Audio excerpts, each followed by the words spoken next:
안녕하세요. 돼지고기 5근보다 더 맛있는 도노입도 요문론을 가지고 왔습니다. 자원성입니다. 선사님들의 법문을 들을 때에는, 이 글을 읽을 때에는 안입이 설신의를 모두 총동원해서, 그리고 색성량 미촉법을 온전히 온팡 다 느껴가면서 그렇게 읽어야 그 깊이를 알아들을 수 있습니다.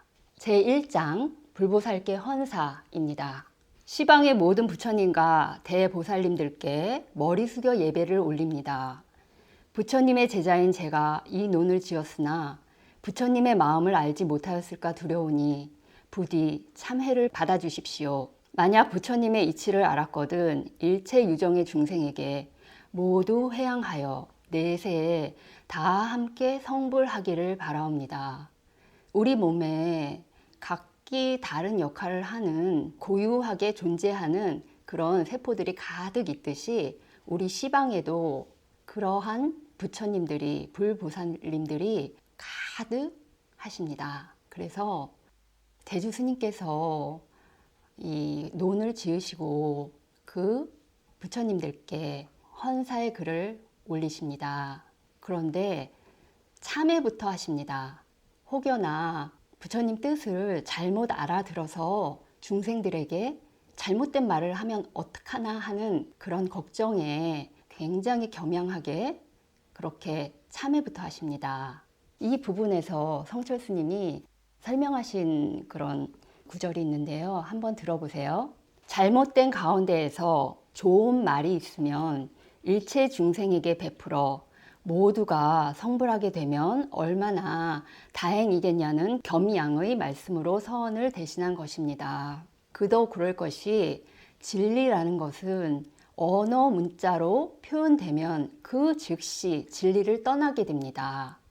이 책의 22장에 언어도단 심행처멸이라는 부분이 나옵니다. 언어가 끊어진 자리, 그리고 마음 가는 곳이 없어진다. 이 표현이 나오는데요. 그러니까 마음이 끊어진, 언어가 끊어진 그 자리에서 벼랑을 만나게 됩니다. 그 벼랑 끝에 그 허공을 만나는데 그 허공에 진리가 거기에 놓여져 있어요. 그러니까 이 해탈 스님들의 모든 법문은 언어 문자로 표현된 것은 모두 다 방편설법입니다. 그래서 우리가 선사님들의 그런 법문을 듣거나 글을 읽을 때 주의할 게 있는데요. 그 말씀들을 두뇌로 받아들이는 것이 아니고 그 어휘의 주변의 무드, 그러니까 분위기, 그것을 가슴으로, 마음으로 받아들여야 됩니다. 그렇지 않으면 어긋나게 되는 것이죠. 그러니까 그 어휘에 우리의 의식이 고정되어 버리고 말거든요. 그 고정되는 것이 굉장히 우리한테 마이너스를 줍니다. 그러니까 그 어휘의 의식이 고정되어 버리면 그 이상의 수준으로 도를 이렇게 높일 수가 없어요. 왜냐? 거기에 집착하는 마음이 생겨서 그냥 거기에 머물고 말게 되는 것이죠. 그러니까 그 수준에 매이고 맙니다. 그래서 제가 이 강의를 하지만 이 강의에서 여러분들이 가슴으로 그리고 마음으로 그렇게 들으셨으면 하는 그런 부탁을 좀 드립니다. 그렇지만 해탈을 하면 중생구제를 안 할 수는 없습니다. 반드시 중생 속으로 들어가서 그 언어 방편설로, 왜냐하면 언어 방편으로 하지 않으면 그 알아들을 수 없기 때문에 할 수밖에 없습니다. 그래서 바른 말을 하시지만 언어의 특성상 제대로 중생들이 받아들이지 못하더라도, 못 알아듣더라도 그 말 한마디에서 스스로 깨달을 수 있는 실마리를 얻을 수 있다는 그런 희망, 그런 바람으로 그렇게 하시는 것이죠.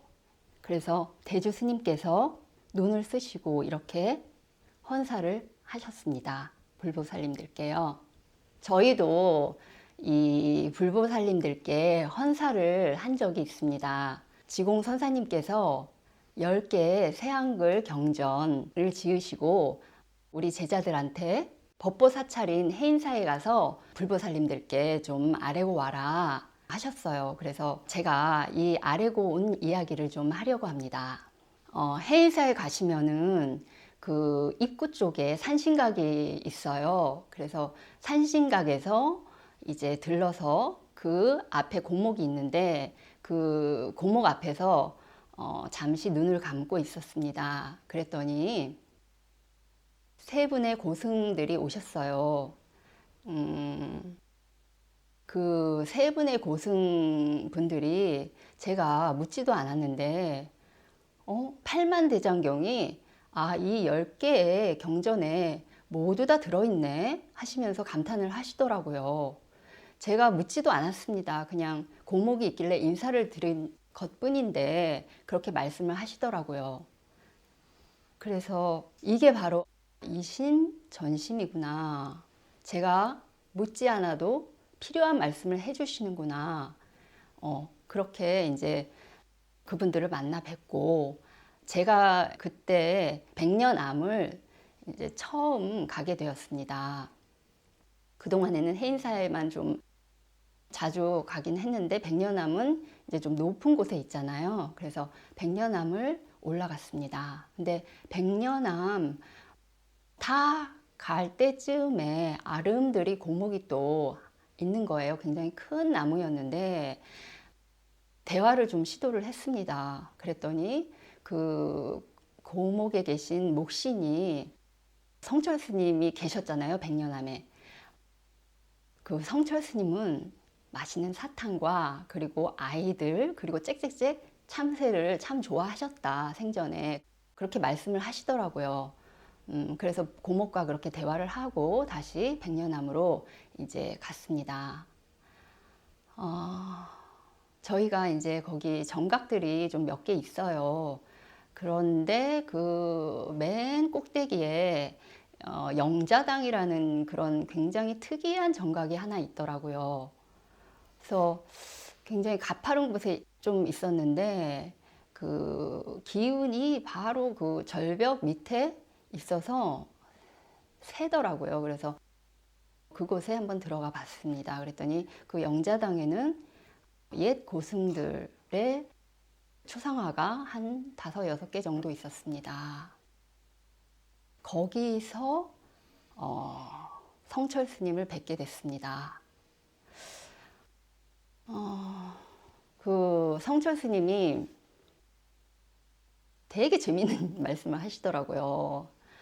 선종이면 선종이지 법은 또 먹고 이러는 거예요. 그래서 평소에 성철 스님은 이 책에서도 그러지만 참선 수행만이 이 도노를 이룰 수 있다 해서 굉장히 강조를 많이 하셨어요. 그래서 선종을 늘 말씀을 하셨잖아요. 근데 법은 또 먹고 저희 종단명이 법선종입니다. 그래서 제가 저희 종사님이요 법을 알아서 선을 행한다 이렇게 말씀하셨어요. 그렇게 얘기하고 그 법이라는 것은 이 한 마음인데 그 한 마음이랑 부처님이 그 예전에 마하가섭한테 이렇게 물려준 여마미소 얘기 아시죠? 그 한 마음이고요. 그리고 그 선이라는 것은 견성선불할 때 견성, 자기의 정체를 찾아 들어가는 것이라고 말씀하셨습니다. 그렇게 댓글을 했어요. 그랬더니 그러냐고 그러시면서 그런데 저기 밑에 있는 저것들 때문에 되겠냐? 이러는 거예요. 그래서 저것들이요 그랬는데 보니까 거기서 참선 수행하시는 이 스님들을 두고 그렇게 말씀을 하시는 거예요. 그래서 좀 걱정을 하시더라고요. 저희 이 포교하는데 좀 걱정이 된다. 저 사람들 때문에 뭐 이런 식으로 얘기를 하시는데 그러시면서 걱정을 해주시고 동시에 격려를 해주시더라고요. 또 그 해인사에서 수도하시는 스님들을 보고 매우 안타까워 하시더라고요. 이렇게 해서 저희 경전을 이렇게 불보살님들께 아뢰고 성철 스님께 아뢰고 그리고 왔습니다. 그리고 나서 한 6개월 정도 있다가 제가 이 법당에서 또 기도를 좀 올렸는데 그때 또 성철 스님이 이제 반갑게 또 오셨어요. 이 정통선을 지금 이어갈 그런 데가 없다. 정통선을 좀 이어달라. 그렇게 말씀을 하시는 거예요. 그렇게 부촉을 하시는 거예요. 그래서 그때 이제 지공 선사님이 이 육조단경 그 강의를 시작하셨고 지금 좀 마무리를 하셨죠. 그리고 이 도노입도 요문론 강서를 제가 바로 하게 된 그런 계기가 되었습니다. 제가 저희 경전에 대해서 새한글 경전 법선에서 이미 많은 분들이 저희한테 부탁을 하셔서 읽고 계십니다. 이 경전이라는 것이 보통은 불교를 배우고자 또 공부하고자 읽고 독송하고 사경하고 이런 용도로 모두들 쓰시고 계시죠. 그런데 저희 경전은 그거에 더불어서 제가 법당에서 이 연불 기도를 하면서 그러니까 새 한글 경전을 펼쳐놓고 연불 기도를 하면서 느낀 바를 여러분들께 좀 말씀을 드릴까 합니다. 저희 경전은 굉장히 특이하게도 독송을 하면 그 신의 세계와 바로 연결되는 그 세계로 들어가는 어떤 그런 경험을 하게 되더라고요.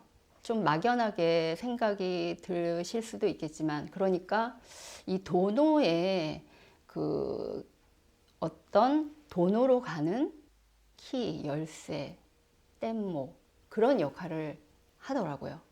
오늘은 여기까지 하고요. 다음 시간부터 본격적으로 제2장 도노로 들어가겠습니다. 감사합니다.